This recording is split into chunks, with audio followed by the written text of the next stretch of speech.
આપ સર્વોને હેતપૂર્વક જય શ્રી સ્વામિનારાયણ। આજની સત્સંગ કથા વાર્તા નિજ મંદિર સાવરકુંડલા। આજે આપણે શ્રી કૃષ્ણ ભગવાનના જન્મદિન જન્માષ્ટમી પર્વ નિમિત્તે તેમના ચરિત્ર સભર ગુણાનુવાદની કથા વાર્તા શ્રદ્ધા અને ભક્તિભાવપૂર્વક સાંભળશું। આપના શાસ્ત્રો પ્રમાણે શ્રાવણ મહિનાની વદ આઠમના દિવસને જન્માષ્ટમી તરીકે દેશ વિદેશમાં ધામધૂમથી ઉજવવામાં આવે છે। શ્રી ભગવાન વિષ્ણુએ જે અવતારો ધારણ કર્યા એ બધા જ અવતારોમાં તેમનો મહત્વનો જો કોઈ અવતાર હોય તો તે શ્રી કૃષ્ણનો છે। આ અવતાર તેમણે શ્રી કૃષ્ણના રૂપે દેવકીના ગર્ભમાં મથુરાની જેલમાં લીધો હતો। શ્રી કૃષ્ણના જન્મ સમયે ચારે બાજુ પુષ્કળ પાપકૃત્યો અને અધર્મ ફેલાયો હતો। અસુરોનો નાશ કરવા અને ધર્મનું સંસ્થાપન કરવા માટે શ્રી કૃષ્ણએ જન્મ લીધો હતો। જ્યારે ભગવાન વિષ્ણુ શ્રી કૃષ્ણના રૂપમાં અવતાર લેવાના હતા, દેવકી અને વસુદેવ કંસના કેદમાં હતા। કંસે દેવકી વસુદેવના 6 સંતાનોને મારી નાખ્યા હતા। જ્યારે બલરામ 7મા બાળક તરીકે દેવકીના ગર્ભમાં આવ્યા ત્યારે ભગવાન વિષ્ણુએ યોગમાયાને કહ્યું કે આ 7મું બાળક દેવકીના ગર્ભમાંથી કાઢી નાખો અને તેમને વસુદેવની બીજી પત્ની રોહિણીના ગર્ભમાં મૂકો। આ પછી કંસને જાણ કરવામાં આવશે કે 7મી ગર્ભાવસ્થા રહી નથી, અને યોગ માયાએ પણ એવું જ કર્યું। આ પછી જ્યારે 8મા સંતાનના જન્મનો સમય આવ્યો ત્યારે ભગવાને યોગ માયાને કહ્યું કે હવે મારે અવતાર લેવાનો સમય આવી ગયો છે। જ્યારે મારા અવતારનો જન્મ થશે તે જ સમયે તમે ગોકુળમાં યશોદાના ગર્ભમાંથી જન્મ લેશો। વસુદેવજી મને કંસના કારાગારમાંથી લઈ ગોકુળ જશે અને તમને કંસના કારાગારમાં લઈ આવશે। જ્યારે કંસ 8મા બાળકને મારવા આવશે ત્યારે તમે મુક્ત થશો। આમ શ્રી ભગવાને બનાવેલી યોજના પ્રમાણે શ્રી કૃષ્ણનો અવતાર થયો હતો। ત્યારબાદ ભગવાન શ્રી કૃષ્ણ પોતાની બાળ લીલાઓમાં મસ્ત રહ્યા અને કંસ મામાએ મોકલેલા રાક્ષસોનો વધ કરતા રહ્યા, જેમાં તેમને પહેલા પૂતના, પછી બકાસુર અને અઘાસુર, શકટાસુર તેમજ પ્રલંબાસુરનો વધ કર્યો। અને બ્રહ્માજીને મોહ થતા તેમણે ગાયોના વાછરડા તથા શ્રી કૃષ્ણ ભગવાનના સખા ગોવાળિયાના બાળકોનું હરણ કરી પોતાના સત્યલોકમાં લઈ ગયા। ત્યારે ભગવાન શ્રી હરિએ પોતાનું પુરુષોત્તમપણું બતાવી તે સર્વ વાછરડા અને ગોવાળિયા રૂપે થઈ 1 વર્ષ પર્યંત પોતે વ્રજમાં વિહાર કર્યો અને બ્રહ્માજીનો મોહ દૂર કરી પોતાના પુરુષોત્તમપણાની પ્રતીતિ કરાવી। ત્યારબાદ ઇન્દ્રનો ગર્વ ઉતારવા માટે ગોવર્ધન લીલા કરી અને ઇન્દ્રના પ્રકોપ થકી વ્રજવાસીઓની રક્ષા કરી પોતાનું પુરુષોત્તમપણું બતાવ્યું। તેમજ બાળકૃષ્ણ માખણ ચોરવાના કામમાં વ્યસ્ત હતા। આ કારણે ગોકુલવાસીઓ ખૂબ જ નારાજ હતા। એક દિવસ ગામના લોકો નંદ બાબા અને યશોદા પાસે પહોંચ્યા અને કાન્હાની ફરિયાદ કરવા લાગ્યા હતા। ત્યારે નંદ બાબાએ શ્રી કૃષ્ણને પૂછ્યું કે આપના ઘરમાં પુષ્કળ માખણ છે, ત્યારે તમે કેમ માખણ ચોરી કરો છો? તે શ્રી કૃષ્ણએ કહ્યું કે તમે લોકો મહેનતથી દૂધ, દહીં, ઘી, માખણ તૈયાર કરો અને પછી દુષ્ટ કંસને આ વસ્તુઓ કર તરીકે આપો, અને તેના કારણે ગામના બાળકોને માખણ મળતું નથી। તમારા કામના કારણે કંસનું બળ સતત વધી રહ્યું છે। જો તમે કંસને કર ચૂકવવાનું બંધ નહીં કરો તો હું તોડફોડ કરતો રહીશ, જેથી આ માખણ કંસ સુધી ન પહોંચે અને ગામના બાળકોને મળી શકે. આ માખણ લીલાની સમાપ્તિ કર્યા પછી વ્રજની ગોપીઓએ કરેલા કાત્યાયની વ્રતના ફળ સ્વરૂપે ગોપીઓ સાથે વસ્ત્રહરણ લીલા તેમજ તેમની સાથે શરદ ઋતુમાં રાસલીલા કરી અને તેમના સંકલ્પો પૂરા કર્યા. આમ ભગવાન શ્રીકૃષ્ણ વ્રજમાં પોતાના લીલા ચરિત્રોથી સર્વે વ્રજવાસીઓને આનંદ આપે છે. તેવામાં એકવાર કંસ દ્વારા મોકલેલા અક્રૂરજી ત્યાં પધાર્યા અને તેમને સંદેશો સંભળાવ્યો કે રાજા કંસ ધનુષ્ય યજ્ઞ કરે છે. તેમાં શ્રી કૃષ્ણ અને બલરામજીને તેડાવ્યા છે. ત્યારે નંદબાબા અને વ્રજના કેટલાક ગોવાળિયાઓ તેમજ શ્રી કૃષ્ણ અને બલરામ અક્રૂરજી સાથે મથુરા ગયા અને ત્યાં બગીચામાં ઉતારો કર્યો. પછી શ્રી કૃષ્ણ નંદ બાબાની આજ્ઞા લઈ પોતાના મિત્રો સાથે મથુરા નગરી જોવા માટે નીકળ્યા અને રસ્તામાં ધોબી ઘાટ આવતા તેમના મિત્રોએ કહ્યું, કાના, આ આપના વસ્ત્રો મેલા ઘેલા જેવા લાગે છે. તે કનિક નવા વસ્ત્રો મળે તો ઠીક. ત્યારે શ્રીકૃષ્ણ ભગવાને એક ધોબીને કહ્યું કે અમારે કપડાં જોઈએ છે. તે ધોબી જેમ તેમ બોલવા લાગ્યો. તેથી શ્રીકૃષ્ણ ભગવાને એક જ મુકાથી તેમને પરલોકમાં પહોંચાડી દીધો અને પછી કપડાં લઈ સામે રહેલી દરજીની દુકાને આવ્યા. ત્યાં પોતાના માપના કપડાં કરાવી સૌ મિત્રો સાથે પહેર્યા અને આગળ ચાલતા કંસની દાસી કુબજા મળી. ત્યારે તેમને શ્રીકૃષ્ણનું રૂપ જોઈ અને મોહિત થઈ. પછી પોતાની પાસે ચંદન હતું તે શ્રીકૃષ્ણ ભગવાનના ભાલે ચર્ચ્યું ને ત્યાંથી તેઓ આગળ ગયા અને સાંજ પડતા નગર ભ્રમણ કરી ઉતારે પાછા આવ્યા અને સવારે તૈયાર થઈ નંદબાબા તેમજ સર્વેની સાથે ધનુષ્ય યજ્ઞમાં જવા માટે નીકળ્યા અને જ્યાં ધનુષ્ય રાખ્યું હતું ત્યાં જોવા ગયા અને તેમને કંસના માણસોએ રોક્યા. ત્યારે બળદેવજીએ તેમને માર્યા અને શ્રી પ્રભુ અંદર જઈ ધનુષ્ય ઉપાડીને પછી પ્રત્યંચા ચડાવી તો તેના 2 ટુકડા થઈ ગયા ને ત્યાંથી આગળ ગયા. ત્યારે દરવાજે કોલિયાપીડ નામનો હાથી મદમસ્ત દશામાં ઊભેલો, જેને કંસે શ્રીકૃષ્ણને મારવા માટે ત્યાં રાખેલો. રમત રમતમાં તેને મારી તેમના બંને દાંત ઉખાડી લીધા અને બલરામ તેમજ શ્રીકૃષ્ણ એક દાંત લઈ કંસની સભામાં પધાર્યા અને ત્યાં ચાણૂર અને મુષ્ટિક વગેરે મલ્લો સાથે મલ્લયુદ્ધ કરીને તેમને હરાવ્યા અને પછી મામા કંસનો વધ કર્યો અને મથુરાની ગાદી પર તેમના પિતા ઉગ્રસેન મહારાજને બેસાડ્યા. પછી પોતાના માતા પિતાને મળવા જેલમાં ગયા. ત્યારે માતા દેવકી અને વસુદેવે શ્રીકૃષ્ણ બલરામને ભેટીને અશ્રુભીની આંખે તેમનું સ્વાગત કર્યું.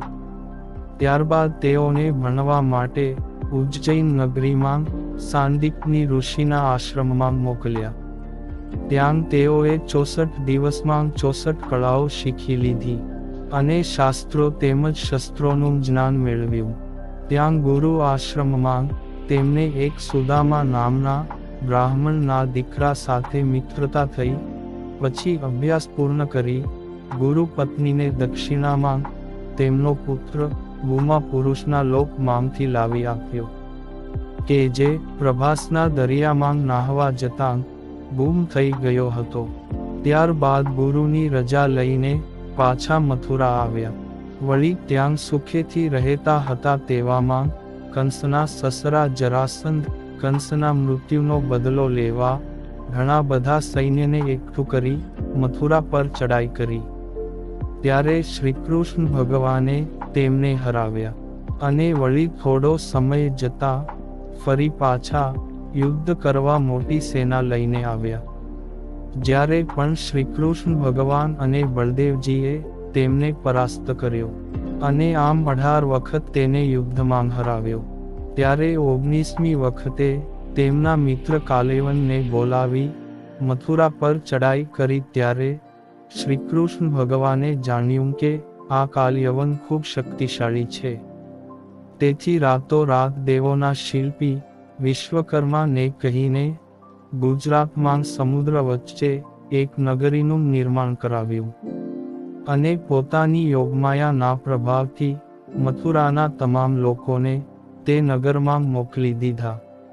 અને અહીં મથુરામાં શ્રીકૃષ્ણ અને બળદેવ બે જ રહ્યા. પછી કાલયવન સામે યુદ્ધમાં ગયા અને શ્રીકૃષ્ણે તેમને મારવા માટે પોતે યુદ્ધના મેદાનમાંથી ભાગ્યા અને ભાગતા ભાગતા ગુજરાતમાં જૂનાગઢ આવ્યા અને ત્યાં એક ગુફામાં રાજા મુચકુંદ વર્ષોથી સૂતા હતા. તેમના દ્વારા તેનું મૃત્યુ કરાવ્યું અને પછી દ્વારકા જઈ સુખેથી રહેવા લાગ્યા.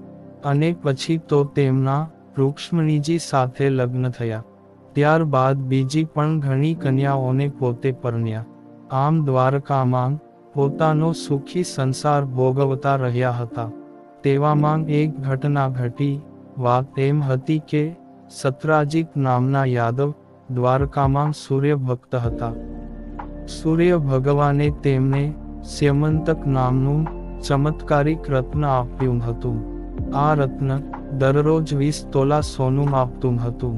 એક દિવસ શ્રી કૃષ્ણએ સત્રાજીતને કહ્યું કે જો તમે આ રત્ન રાજ્યની તિજોરીમાં આપી દો તો તેમાંથી મળેલા ધનથી લોકોની સારી રીતે કાળજી લેવામાં આવશે. સત્રાજીતે શ્રી કૃષ્ણને રત્ન આપવાની ના પાડી. આ ઘટનાના થોડા દિવસો બાદ સત્રાજીતના ભાઈ પ્રસેનજીતે રત્ન ચોરી લીધું હતું. પ્રસેનજીત મણી લઈ જંગલમાં ભાગી ગયો હતો. જંગલમાં એક સિંહે પ્રસેનજીતને મારીને ખાધો. મણી જંગલમાં જ પડી ગયો.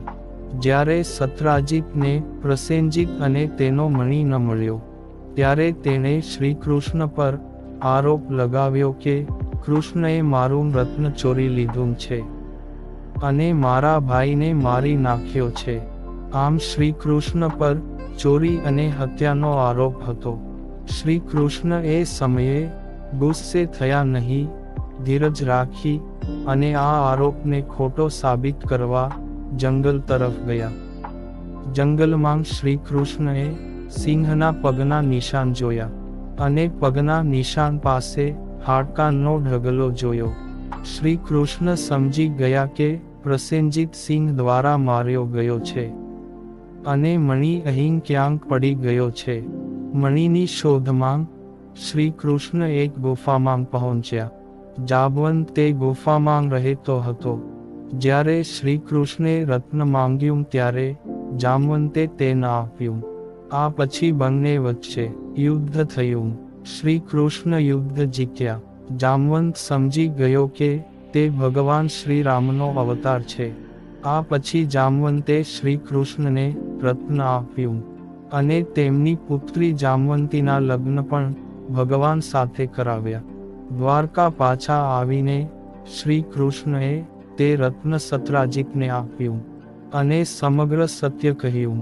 સત્રાજીતને પોતાની ભૂલનો ખૂબ પસ્તાવો થયો અને તેમણે પોતાની દીકરી સત્યભામા શ્રીકૃષ્ણ ભગવાનને પરણાવી અને તે સ્વયંમંતક મણી પણ શ્રીકૃષ્ણ ભગવાનને કરિયાવરમાં આપ્યો. તે લઈને તેઓ દ્વારકા આવ્યા ને બધી ઘટના રાજ્ય સભામાં સંભળાવી. ને પછી થોડો સમય જતા તેમના ફોઈ કુંતાજીના દીકરા અર્જુન તીર્થયાત્રા કરતા કરતા દ્વારકા આવ્યા અને ગામની બહાર બગીચામાં ઉતર્યા. ત્યાં તેમને શ્રી કૃષ્ણના બહેન સુભદ્રાને મળ્યા અને બંને એકબીજા ઉપર મોહ પામ્યા. ત્યારે શ્રીકૃષ્ણ ભગવાને તે બંનેના લગ્ન કર્યા.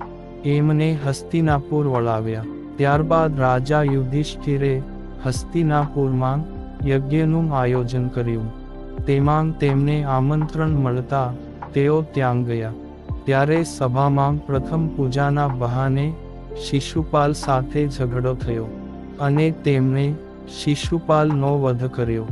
જોકે તે પૂર્વજન્મમાં વૈકુંઠ લોકનો પાર્ષદ હતો અને શાપ થતા પૃથ્વી પર જમ્યો હતો.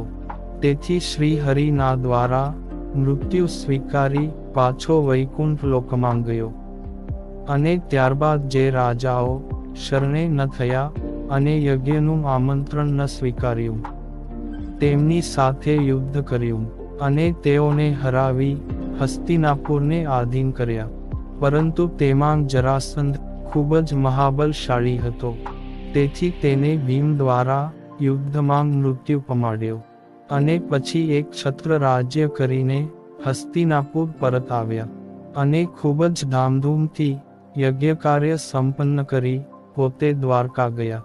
અને આ બાજુ પાંડવો સાથે દ્વેષવાળા દુર્યોધને મામા શકુની ના કહેવાથી દ્યુત ક્રીડાનું આયોજન કરી પાંડવોને હસ્તિનાપુર તેડાવ્યા અને છળ કપટ કરી તેઓનું સર્વસ્વ લઈ લીધું અને શરત મુજબ તેઓને 12 વર્ષના વનવાસમાં મોકલ્યા ને તે પૂરો થતાં 13મું વર્ષ અજ્ઞાતવાસમાં ગાળવાનું હતું.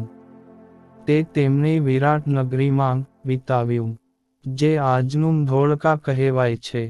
અને ત્યારબાદ ધૃતરાષ્ટ્ર પાસે પોતાના રાજ્યની માગણી કરી. ત્યારે ધૃતરાષ્ટ્ર દુર્યોધન પ્રત્યેના પોતાના પુત્ર મોહવશ તેમને રાજ્ય ન આપ્યું અને યુદ્ધનું આયોજન થયું ને તે કુરુક્ષેત્રના મેદાનમાં યુદ્ધ કરવાનું નક્કી થયું. તેમાં શ્રીકૃષ્ણ ભગવાને ભાગ લીધો અને અર્જુનને પોતાના સગા સંબંધીઓનો મોહ થતા જ્યારે કુરુક્ષેત્રના મેદાનમાં હથિયાર હેઠા મેલી દીધા ત્યારે તેમને ગીતાનો ઉપદેશ આપી યુદ્ધ માટે તૈયાર કર્યો અને 18 દિવસ સુધી ભયંકર યુદ્ધ થયું જેમાં અનેક લોકોનો નાશ થયો. અને આ ઐતિહાસિક યુદ્ધ સંપૂર્ણ કરી યુધિષ્ઠિરને હસ્તિનાપુરના રાજપદ પર બિરાજમાન કરી ગાંધારીને મળવા આવ્યા. ત્યારે તેમણે શ્રીકૃષ્ણને દોષિત માની પોતાના 100 પુત્રોને માર્યા હતા. તેથી શાપ આપ્યો કે મારો વંશ ન રહ્યો તે તમારો પણ વંશ નહીં રહે. અને પછી પોતે દ્વારકા પરત આવ્યા. વળી થોડા સમય પછી તેમના પૌત્રોએ ઋષિઓની મશ્કરી કરી તેમના એક ભાઈ સામને સ્ત્રીના વસ્ત્ર પહેરાવી સમુદ્ર કિનારે ધ્યાનમગ્ન ઋષિને પ્રશ્ન કર્યો કે આ અમારી સ્ત્રી ગર્ભવતી છે તો તેને પુત્ર થશે કે પુત્રી? ત્યારે ઋષિએ સમાધિ કરી ને અને તેઓ મશ્કરી કરી રહ્યા છે તે જાણી શાપ આપ્યો કે આમાંથી જે કન્યા નીકળશે તેનાથી તમારા વંશનો નાશ થઈ જશે. પછી તેઓ ગભરાયા અને તેમાંથી નીકળેલા મુશળને લઈ રાજા ઉગ્રસેન પાસે આવ્યા. ત્યારે તેમણે તેને ઘસીને સમુદ્રમાં ફેંકવા કહ્યું.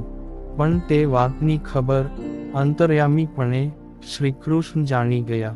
તેથી તેઓ પોતાના કુટુંબીજનોને લઈ તે શાપના નિવારણ માટે પ્રભાસ ક્ષેત્રમાં ગયા ને ત્યાં પુણ્ય કર્મ કર્યું. પછી રાત્રે સૌ યાદવે વારુણી નામની મદિરાનું પાન કર્યું. તેથી તેઓ ઉન્નત બન્યા અને અમરો અંદર લડી ઝઘડીને ખતમ થઈ ગયા. આમ ગાંધારી અને ઋષિઓના શાપને અંગીકાર કરી ભગવાન શ્રી કૃષ્ણએ પોતાના વંશનો પણ વિનાશ કર્યો. તેમાંથી એક ઉદ્ધવજીને તે શાપ માંથી બચાવી લીધા અને પછી પોતે પોતાના ધામમાં જવાનો વિચાર કર્યો અને ઉદ્ધવજીને બોલાવી પોતાનું પરમ જ્ઞાન દીધું અને કહ્યું કે તમે હવે તીર્થયાત્રા કરવા નીકળી જજો, કારણ કે આગામી 7 દિવસમાં આ દ્વારકાને સમુદ્ર ડૂબાડી દેશે. પછી પોતે પ્રભાસ આવ્યા. ત્યાં કુટુંબીજનોનું તર્પણ કરી એક પીપળાના વૃક્ષ નીચે વિશ્રામ કરવા પગ ઉપર પગ ચડાવીને બેઠા. ત્યારે જરા નામના પારધી દ્વારા તેમને બાણ વાગ્યું અને તેને નિમિત્ત બનાવી પોતે સ્વતંત્ર રીતે પોતાની માનુષિક લીલા પૂર્ણ કરીને સ્વતંત્ર થકા પોતાના ધામમાં પધાર્યા. આમ શ્રીકૃષ્ણ ભગવાન આ ધરતી પર અવતરી અનેક અસુરોનો નાશ કરીને ધર્મનું સ્થાપન કરી પોતાના ધામ વૈકુંઠમાં ગયા. અને તેમના જન્મદિન નિમિત્તે આપણે તેમના ચરિત્રના ગુણાનુવાદ સાંભળ્યા. અને આ સાથે અત્યારની કથાને વિરામ. આગળની કથા આપણે હવે પછીના ભાગમાં સાંભળશું. અત્યારે આપ સર્વોને ભાવથી જય શ્રી કૃષ્ણ, જય શ્રી સ્વામિનારાયણ.